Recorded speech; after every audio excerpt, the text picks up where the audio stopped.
Dans l'épisode d'Ici tout commence du vendredi 2 juin 2023, Kelly, Axel Dodier, va voir Lionel, Lucien Belvès, et lui présente ses excuses. Maintenant qu'elle a ouvert les yeux sur le comportement toxique de Langlare, Victoria Montfort, elle ne veut de ne pas l'avoir écouté et de s'être montrée odieuse envers lui. Lionel, néanmoins, ne lui en veut pas. Tout ce qui lui importe, c'est de l'avoir retrouvée. Alors que les deux étudiants s'embrassent, Langlare débarque pour parler à Kelly.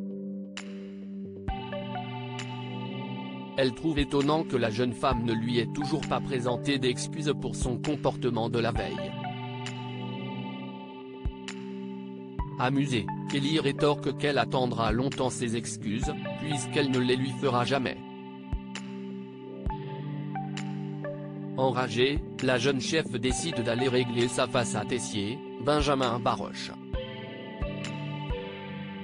Dans le bureau du directeur, Langlare exige des excuses de Kelly, mais la jeune femme campe sur ses positions. Elle refuse de demander pardon à quelqu'un qui la manipule depuis des semaines. Hors d'elle, Langlare pose un ultimatum à Tessier, soit il renvoie Kelly de l'institut, soit leur collaboration s'arrête ici. Dans l'après-midi, Tessier passe voir Kelly chez elle. La jeune femme est persuadée que son directeur va la renvoyer, mais il n'est rien. Tessier admet avoir remarqué le comportement toxique de Langlare et annonce son renvoi de l'institut. Elle ne poursuivra pas non plus ses masterclass à la rentrée. Rassurée, Kelly le remercie et prend sa mère dans ses bras. Au vestiaire, Solal, Benjamin Duba-Paris, se confie à Lionel, Lucien Belvès, et David, Liam Hellman. Ses sentiments pour Rose, Vanessa de Mouilly, sont de plus en plus forts et il a décidé de tout lui dire dans l'après-midi. Au potager, Souleyman, Dembo Camilo, profite d'un moment en tête-à-tête avec son père pour prendre des nouvelles de sa relation avec Rose. Il a l'impression que sa belle-mère ne vit pas bien d'être délaissée par son mari. Antoine, qui n'avait rien remarqué de spécial, décide de se rattraper auprès de Rose. Il lui organise un petit apéritif en amoureux, lui présente ses excuses pour son comportement distant des dernières semaines et lui promet d'être plus attentif à leur couple. Rose est rassurée, mais le moment est brisé par un appel de Tessier. Tandis qu'Antoine répond au téléphone, Rose entend frapper à la porte. Il s'agit de Solal, qui lui avoue ses sentiments le cœur ouvert. Eugénie empoisonne-t-elle Hortense?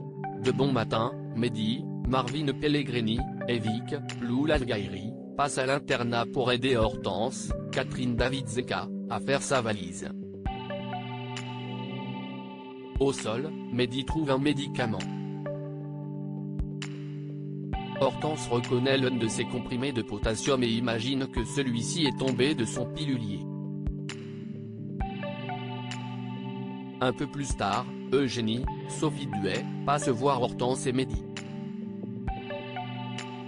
Elle en profite pour dire à ce dernier qu'il est le bienvenu à Bordeaux dès qu'il le souhaite, d'autant que Hortense risque de passer un long moment là-bas. En effet, avoir un bon diagnostic peut prendre du temps. Intrigué par les mots d'Eugénie, qui semble trop heureuse que Hortense déménage à Bordeaux, Mehdi retourne dans la chambre de sa petite amie et récupère le comprimé trouvé par terre un peu plus tôt. Dans le même temps, Claire, Catherine Marchal, croise Hortense et Eugénie à la terrasse du Doubla. La chef annonce à Eugénie qu'elle a trouvé comment convaincre Tessier de conserver le poste d'Hortense vacant jusqu'à la rentrée. À son grand étonnement, Eugénie ne jubile pas. Au contraire, elle laisse entendre que la carrière d'Hortense passe après tout le reste. Avant de partir, Hortense passe faire ses adieux au Doubla.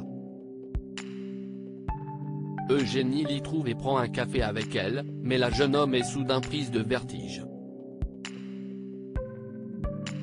De son côté, Mehdi découvre que le médicament trouvé dans la chambre d'Hortense n'est pas un comprimé de potassium mais un cachet pour la thyroïde.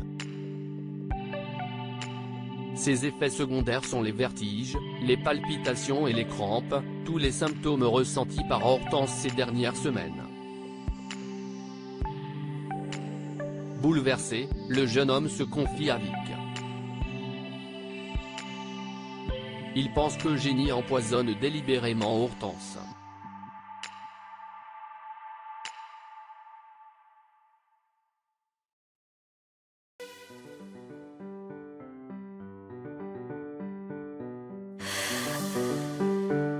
The man I love just had a heart attack, but who needs a heartache? I am a man, she is a